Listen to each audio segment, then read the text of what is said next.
Hello, and welcome to another episode of Around the Verse, our weekly look at Star Citizen's ongoing development. I'm Sandi Gardiner. And I'm Chris Roberts. On today's show, we'll take a look behind the scenes to explore the origins of our procedural city tech and what went into getting it ready to show at CitizenCon. Yeah, you definitely won't want to miss it. It's a really interesting feature. But first, let's check in with Eric, Kieran Davis, and the rest of the team for this week's Burndown. Burndown. Welcome back to Burndown, our weekly show dedicated to reviewing the progress on the release of Star Citizen Alpha 3.0. Progress continues towards the release of PTU as we focused on the categories shopping, missions, ships and vehicles, traversal, mobiGlas, and overall performance and stability. As of right now, we are looking at 197 issues across all categories. So let's check in with the team to see how each are progressing. We're continuing to close out 3.0.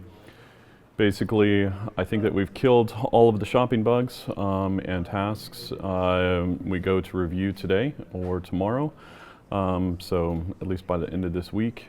And then from there, Paul and myself and the UI team are focused on getting the Item 2.0 ships and all the UI that's associated with that up to snuff and ready to go, and so then we'll be ready to hit PTU with that. And then from there, we're also focusing on PMA and some of these other features in order to basically close out all the tier zeros.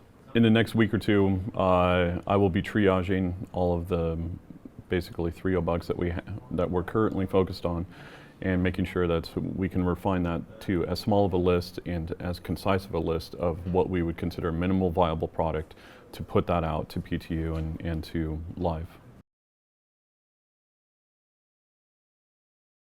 Shopping this week, we've made a lot of progress on shopping. We have a review scheduled for tomorrow morning with Chris and all the directors to go over the progress. We've resolved over 150 bugs since this past couple weeks. And we're going to review that progress, hopefully get a minimal amount of feedback so we can get super close to calling this thing feature complete. So it's not just us here in Austin that are working on the shopping experience. We've got Spencer Johnson in LA that is working through bugs on his end, and so we're kind of coordinating with him to make sure that he has everything he needs from us on that. We've also got just extraneous little issues like the NPC's heads jittering and moving back and forth. Has to, we got Rich K in the UK who's working on that, and just a lot of different weird random bugs at this point that we're just trying to identify causes for and get knocked out just to make this thing super polished and super smooth. As people in our Evocati might have seen, we had like a similar shop, or by similar I mean an identical copy of Dumpers in both Lettuce and Grim Hex that we've now divided out and gotten two different shopkeepers in and kind of mixed things up a bit. We got size 2 items now. The empty back room is now full of beautiful size 2 items that we have on some new displays we got from Ben and his team. Also, we've got all sorts of art that had rotations all over the place. We had to go back and make sure that everything was placed properly, looked pretty on the shelves. Now that we're having all the final stuff in the game and all the final assets in the build. There's definitely been their challenges going through this. Shopkeepers has, that's generally our first usage of the subsumption engine in general. So getting to know that has been a challenge. The shopkeepers, although what you're going to see is fairly simple compared to the overall AI you're going to see, in the long run is still just a good learning experience for us. Getting some of the other bugs worked out of the system, interactions with objects, getting the try-on camera to sit at the right thing to focus on the items you're trying on, things like that, just kind of dialing in the knobs, so to speak, has just been taking its toll and taking its time, so it's been good. Interestingly, this week we've had to deal with a number of bugs related to how we do occlusion in the cargo grids. For instance, if you were to store a ship in your cargo bay, how do we fill up boxes around that ship so we don't block you so you can't keep the ship there, but still give you the option of storing cargo inside your ship? It's been very interesting stuff.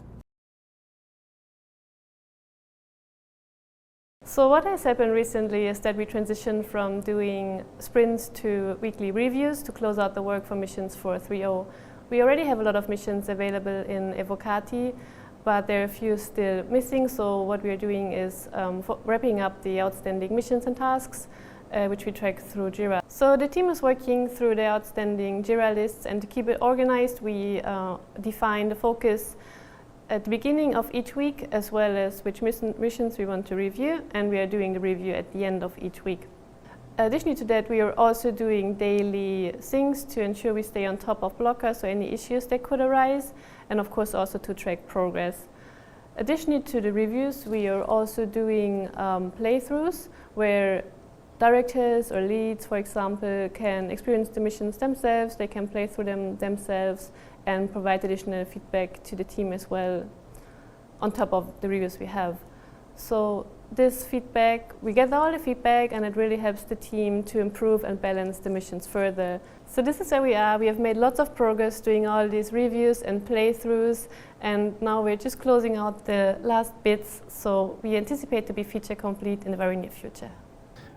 This week we've been focusing on taking the rest of our missions to final. We've got 7 more taken to feature complete, and I think that leaves us with probably only about 4 more to take there, and they're very close.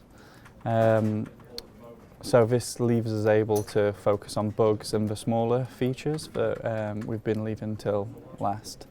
For instance, we've added automated turrets to some of our space stations. That'll better defend against people kind of hanging around and griefing, shooting ships on landing pads. And we've also managed to get it now so that when you join a mission, you also join a kind of a radio band. So that means, like, if you join a multiplayer mission, you and your friends will all just be within one kind of radio band and hear the dialogue from that mission, and it won't spill out to the rest of the server. And people nearby won't come across your mission dialogue flying backwards and forwards as well, which really neatens things up.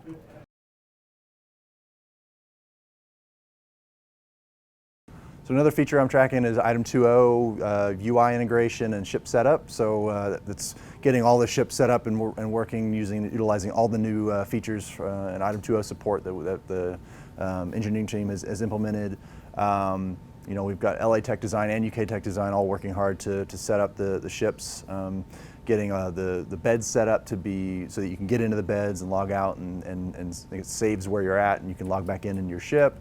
We've got the lighting set up, the operator seats. We've got a whole lot of different, just too many to name at this point. It's just a lot to do. But this week we're hoping to make some significant progress there to be able to call a lot of these ships feature complete. The Gladiator, which was previously kind of broken, is now functioning. It's working. It's flyable. We've got things you can actually get in and out of it without breaking the animations and stuff at this point. So we're excited about the progress that the ships have made, especially on the setup side, but also on the UI front as well. Getting the UI integrated into all the different ships and getting that balance is going to be a key part of the remaining effort for Atom 2.0. So, as we talked about last week, guys, some of the focuses of the IFCS team was supporting the AI team with bug fixing and then spline following. So we've managed to close out quite a few bugs now. We've got 1 left, which is going to extend into the start of this week before John can start on the spline following tasks. So I'm out here at Foundry 42 in Manchester so that I can work with Andrew Nicholson and David Colson on flight model, so helping out with the tuning and helping David work on, he's been working with me recently, so he's doing working on the GravLev system and optimizing IFCS and things like that. So last week I managed to complete a full pass on the ship tunings for the SCM velocities to make things a little faster. It took a long time to get through all those ships, but I'm really pleased with how that's worked out. Give us more velocity to play with, especially when switching to the higher velocities with the afterburner.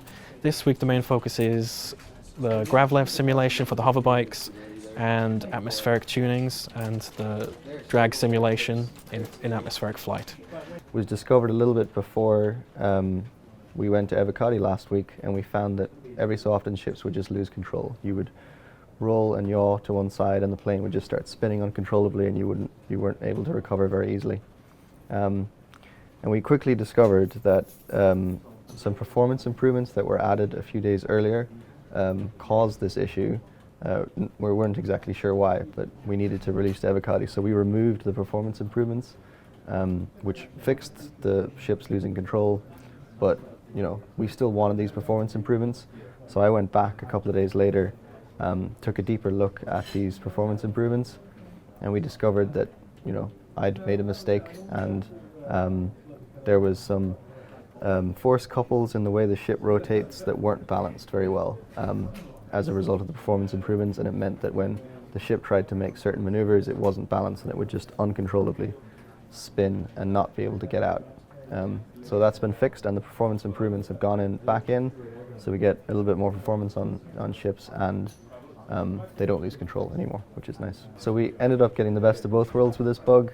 We got performance improvements to make the game 3.0 as smooth as possible for players, and we also fixed any issues with ships losing control, which is the best possible outcome we could have got from this.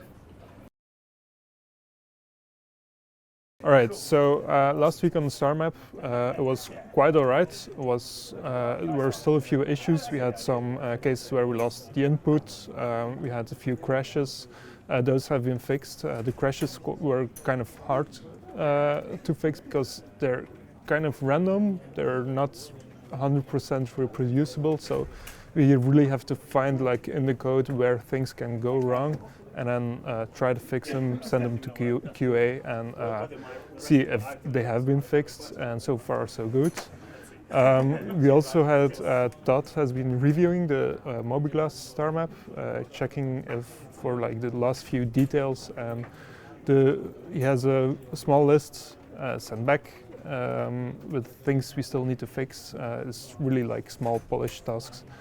So with the star map, it's the first iteration of the system, and we would really like to have it polished as this now, but this is not the first, this is not the last iteration of the star map, so we would really like to see people play with it and get some feedback on it, and improve it, and getting some feedback on what people think about it, and seeing how people actually interact with the system. So for the star map polish sprint, over the last week we've kind of been doing last few bug fixes there. On Thursday or Friday last week, we got it to a point where we're now happy with it on the UI side. So that's now, this morning, gone over to Todd. Todd's reviewed it this morning. He's just sent over a list of, I think it was 5 or 6 bugs. So now we're going to estimate those, get them into the schedule, see where they fit. And then once those bugs are done again, we'll go back to Todd, and hopefully that'll be it, and the stamp will be completely signed off and ready for 3.0 live. So right now there's kind of 2 things I'm working on right now with persistence. One is just general bug fixing. We've done a lot of work to get persistent behavior into the game. So this includes persisting locations, persisting inventory, item port attachments, and so on. And now that we're getting these features into the hands of the backers in the Evocati, we're starting to see some very rare and hard to catch bugs come in, and so I'm spending time tracking those things down. Very rarely, a certain ship might not show up in your inventory whenever you go to an ASOP terminal, things like that. But also I'm finishing out some feature work having to deal with persistence, mainly to deal with the inventory and the inventory app in Mobiglass, so that the players have a way of looking at all of the items that they own and some useful ways of querying those items. So you can potentially have a lot of things, or potentially hundreds of things attached to a ship. There's all kinds of weapons that you can have. There's commodities. There's lots of things in the game now that you want to be able to look at your inventory and be able to kind of rummage through it and see, okay, this ship has this gun on it, or this ship has this particular cargo commodity on it, and I want to transfer it to a certain location. So being able to both track and modify the persistent values as well as query usefully into those values is something that I'm finishing out the feature work currently on. So for the high-level agenda today, in order to go to Evocati, the kind of big ticket items that we're going to run through with Webster and the team are how much we've triaged over the course of today, the fact that Todd and Paul have obviously worked with QA to be able to do that, and then also how that triage has started to affect how we've condensed our Evocati push into PTU push and putting those tasks and bugs together so we have a condensed list of what we need to deliver going into next week, and also how we push to Evocati again today. Following on from that, Brennan will start running through the kind of major issues that we've seen, the kind of stuff that's blocking us from doing another push today, as well as the real nasties that are going to affect Evocati, and for Will Leverett to obviously let the Evocati know the general impacts that we're going to have. And then we'll actually get a discussion of the issues that we're going to see during the course of the day that QA have probably noted as being worthy to raise. And then following on from that, we can jump into the player count meeting afterwards. In order to get out to PTU, we're focusing on stability, we're focusing on performance. Now, obviously, when we released it out to the Evocati, there's a whole different setup, you know, and a lot of times they're seeing things that we're not seeing from our internal playtest or our internal QA department, just because they're going about things differently, different machine setups, so on and so forth. So it's kind of eye-opening, you know, when we start seeing some of those bugs come in, but the guys have been focusing on those and trying to squash those as fast as possible. Once again, made another push up to Evocati on Friday. We had a feedback report from Will sent this morning, which seems to suggest that playability has taken a little bit of a step backwards. So QA are going through the email that Will sent on this and responding later today with any bugs and tasks relating to what's been called out there. And we'll also aim for QA to provide a crash report later today as well, which should highlight the main crashes that are affecting Evocati. We currently have 35 issues left on our Evocati fixed version. These are bugs specifically that we want fixing. Around 2/3 of them are crash reports that we've gathered from the public crash handler. So when the Evocati get a crash and they click submit, it goes through to us and then QA here put them in. So our main priority is getting stability up. We want to have a very stable build before we go to PTU to ensure things are looking good. At the moment, I am working on a method of prioritizing these crashes because obviously we're getting a lot in and we need to work on which are the worst ones.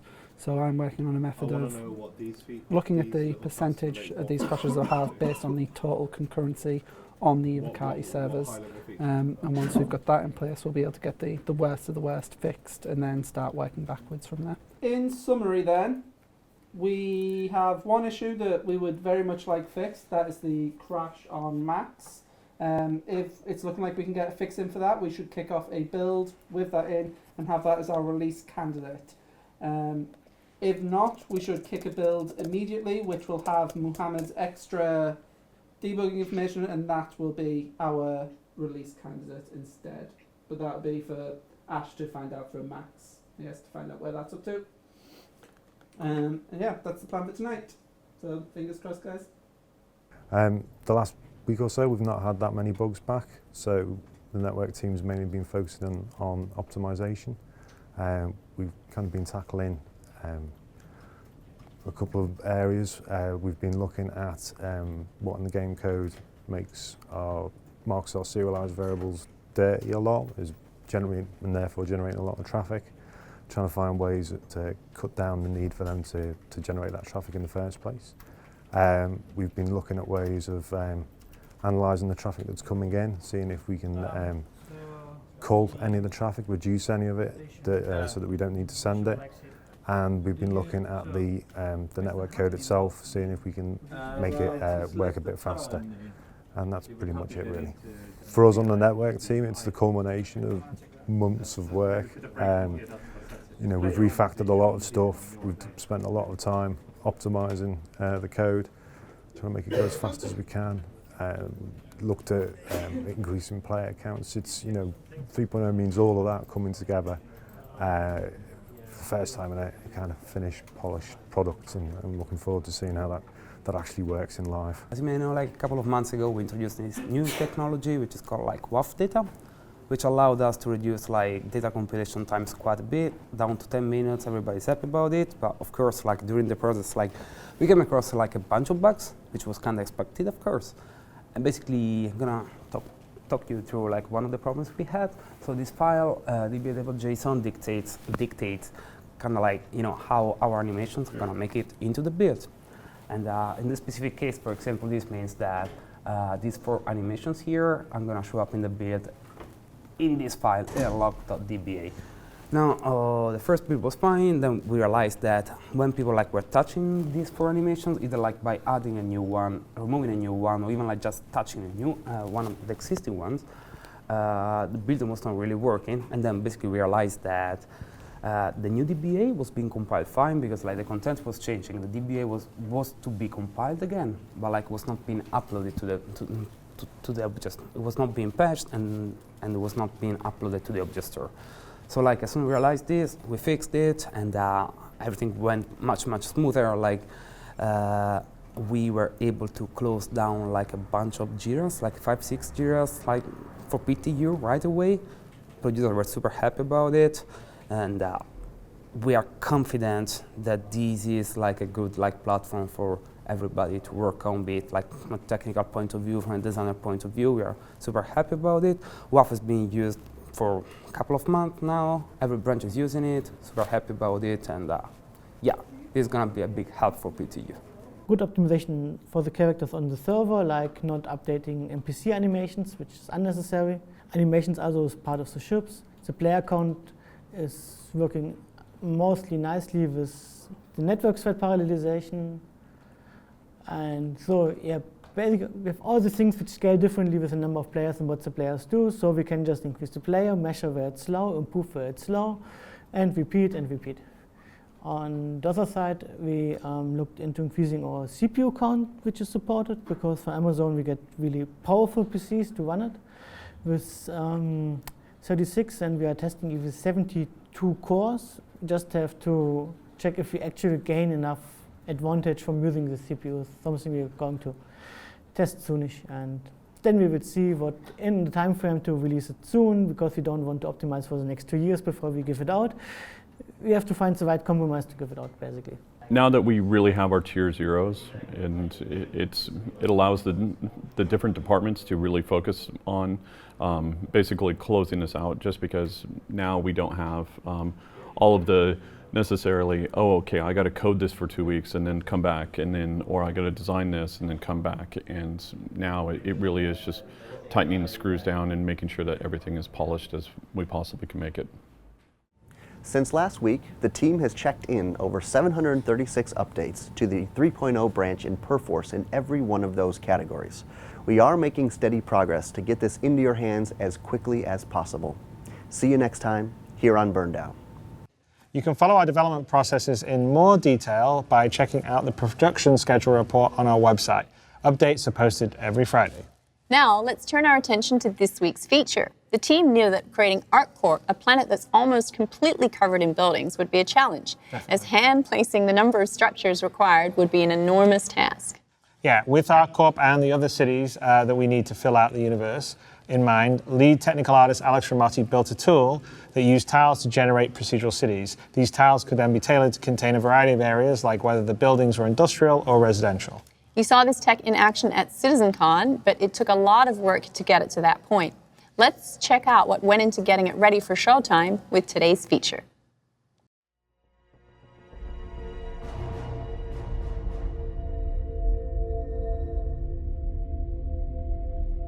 Alex was showing me some tech. He's quite passionate about some of the stuff he does, so he's always looking to share it with members of the team and with myself. So he was showing me this procedural Paris demo that he did, which was creating Paris procedurally through Lumberyard. And he mentioned that he was looking to incorporate that into our game, specifically to create ArcCorp at first. Yeah. And straight away that was like, wow, okay, we can do something with that. You know, I knew, having worked on ArcCorp in the past, I knew we had assets available that we could use and plug into that system straight away. So I said to Alex, listen, let me go away this weekend and just work something out for you. I'll create, he gave me the template, and he gave me the max files, the source data, and I just went in there with the assets that we'd made before and just tried to get something together for him on the Monday. On Monday, I got his assets, and there were just some very, very slight changes to do to the pivot, to the scale, to the precision of the things, and then I ported the tool during the weekend to the commercial lumberyard, to our own lumberyard. It didn't take that much effort because obviously it's like a kind of the same engine. And then in about 3 days, we got a first version of the city working. He's worked a lot on illumination, pollution. In other cases, we set up the scene and we did this video with the real R18 inside the city and send it off to Chris. That was important, wasn't it? So we built those city blocks. We built the city, but then Alex was saying, well, it would be cool now to actually get ArcCorp, the ArcCorp that players have been running around in, put that onto the surface of this thing, put it in context, because previously people in ArcCorp, you were looking at the backdrop and going, okay, that's a cool backdrop. But now we're looking at the backdrop and it's a city. Yeah. It's an actual city. With the right scale, you can fly through it. It has trenches, it has landing areas. They're not still detailed, but they give you a glance of what actually a proper city is like, and it will let you put that city on a real planet. So the other thing I did after is like, we didn't have ArcCorp, we just put it on yellow and put an atmosphere and fly it around, zoomed in, zoomed out. And so that's where the idea of the demo comes, to show to people that actually this is a real city surrounding our headquarters. Like Alex, he took the city and he went, okay, I'm just going to put this on a planet now, and then did a video just flying out into the atmosphere of the planet, and it was like, oh wow, it works. This thing, this thing actually works. It was really good fun to work on, and there's that kind of early stage for me anyway. It was good.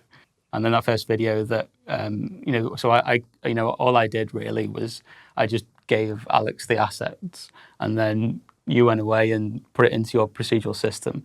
And the great thing about the system is that it's not like you press a button and then you come back 5 minutes later and the city's built. You actually see it dynamically building and plotting the city down. So there's all these assets that are given Alex, kind of like flying at the screen, kind of building this city dynamically. And that was the first video that you did, capturing that process. And that was just such a cool process. You can actually walk in the nothing, like in Matrix, and you see the city coming to you and building around you, like kind of like on the fly. It's fantastic, it's really cool. And then you're on the landing pad in ArcCorp looking out at it. And you did another video where you're in, I think you're in the ArcCorp headquarters, looking out the window there with the city coming, with the city building in the background. It's a shame the players don't see that. They will not. Yes. Well, of course they won't see that, but it was a really cool process. So we have city tiles where we define a specific block. I guess if you look at a city block, we'll say, okay, here we can have high buildings, low buildings, high-rise flats, and then from those collections of city tiles, they get arranged into a city. The procedural system will define high and low areas. Industrial areas where it's more ragged, more dense, and then downtown areas where it's more flat areas but high-rise skyscrapers. And it's my job to make those high and low areas interesting. So at the point where we're generating completely procedurally, that's where it's all done by the tool. I'm hands-off at that point. Well, I'll be there doing subtle, very subtle edits. So you may have, one example that was quoted to me this morning was we could have an industrial area, but the art direction may be, oh, can we have 4 chimney stacks over here? So that would be a very subtle edit on my part. But everything else, that would be procedural. You'll want rule sets in the procedural system. But there may be times when a rule set simply isn't enough. You really don't want, say, a hospital next to an oil refinery. That's probably too close for comfort. So you want to be able to separate those two areas to some degree. And from that's the subtlety of the editing. But if you're looking at thousands of cities, potentially you might have to accept a strange arrangement. So we have, well, it's more like teams, alpha, bravo, low-tech, high-tech, and depending on the planet, depending on the theme, depending on the branding, and depending on the weather, you will see different materials, different kits, and different conditions. So that's more on our direction. Yeah, absolutely. Yeah. It's, Is it similar to the outposts where you can have, like, if it's there for a set period of time? Yeah, great. Because that was really cool, the way you could bring in more dirt and things like that. And I imagine Hairston would be very sandy, and mucky and things, and then maybe ArcCorp's a little cleaner. It's polluted and weared out. Yeah. And then you go to Microtech and New Barbage, and it's just pristine. Yes. Yeah, exactly. Perfect. Yes. Yeah. The level differ is we have two different resolutions. One is the FPS, first-person resolution, which is 512. Yeah, like landing zone specific. Yeah. He did some research and went to. Which one was the space station that we were using? Olisar. Yeah, so the way that we build our exterior content is such that we're building these huge kind of almost kilometre-long stations, and within those stations you've got landing pads, and the focus of the artwork and the textile resolution is around the landing pads, and that's where the highest density of assets will be as well. But then obviously, because these stations are so big, we can't put the same amount of detail across the whole station. So it's a very similar approach that we've done with the city stuff. Yeah. You've got the city as a whole, and then you've got the landing zones within that city, and that's where we concentrate the highest density of artwork is around those landing zones, because that's where the player will be spending the most amount of their time.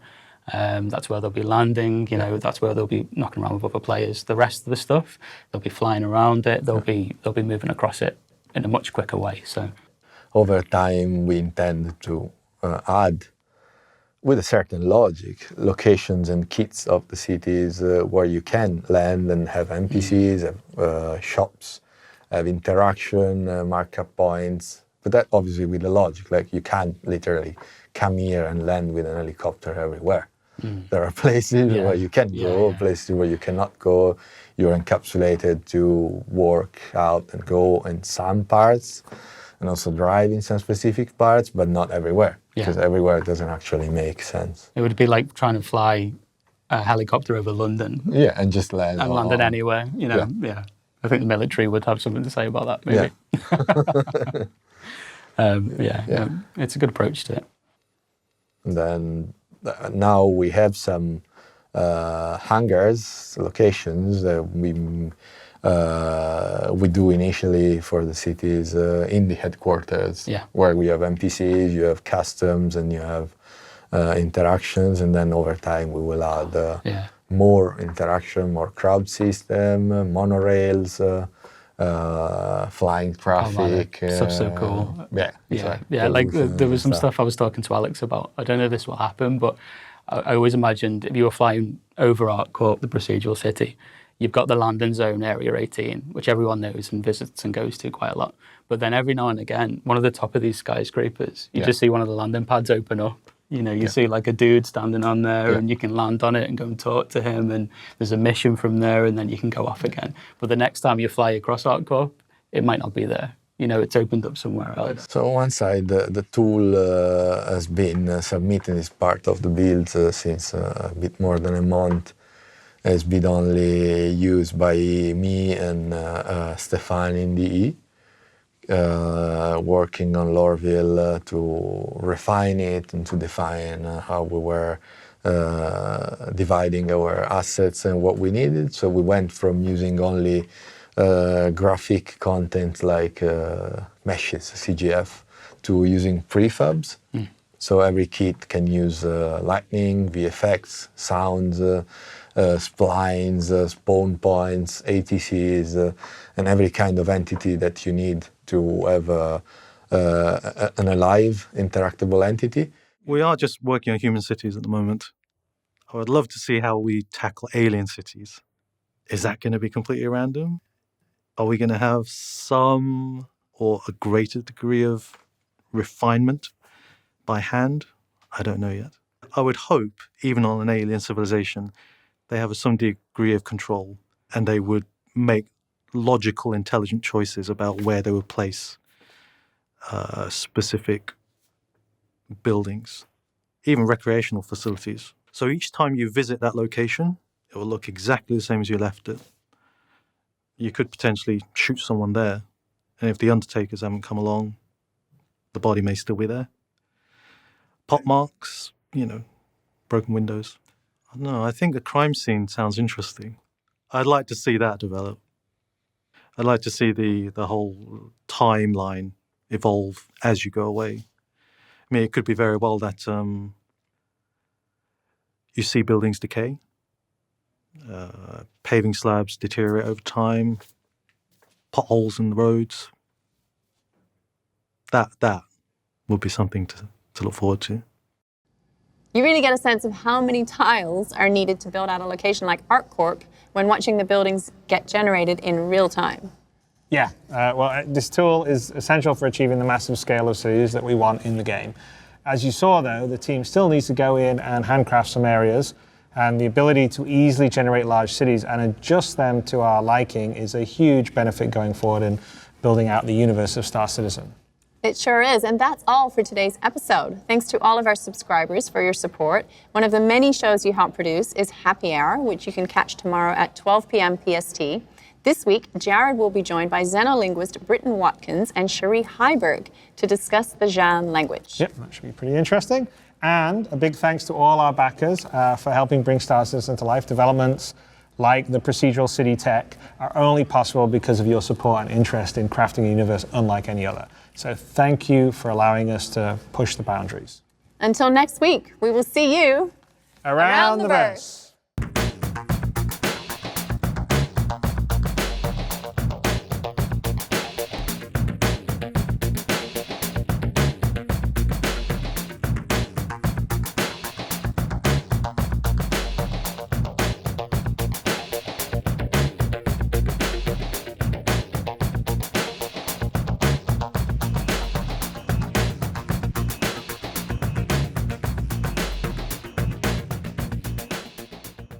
Thank you for watching. So if you want to keep up with the latest and greatest in Star Citizen and Squadron 42's development, please follow us on our social media channels. See you soon.